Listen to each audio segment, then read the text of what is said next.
la mairie.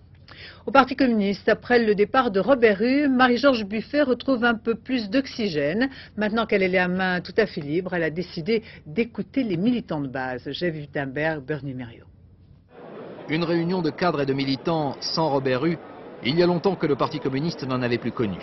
Le président du parti, un poste créé pour lui, quitte sa direction dans 5 mois après le congrès, mais la base a déjà entériné son départ. Si Robert a décidé de partir, c'est parce que bon, il a trouvé que la façon dont il voulait pouvoir faire les choses convenait pas aujourd'hui. Il est à la tête du parti depuis 10 ans déjà, donc c'est ce qui était assez long. On était un certain nombre de communistes à pas être d'accord, c'est sûr. Voilà donc Marie-Georges Buffet, seule aux commandes désormais d'un parti qui a obtenu moins de 4% des voix à la présidentielle, distancé par l'extrême gauche, un parti en crise et qui le reconnaît. Nous ne sommes pas parvenus à rendre un idéal communiste visible et croyable.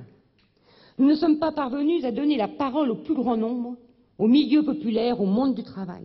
En finir avec la langue de bois, cela semble être une préoccupation pour Marie-Georges Buffet, y compris pour rendre des comptes aux anciens électeurs du PC. Ils ont l'impression que notre parti, depuis quelques années, est flou dans ses positions.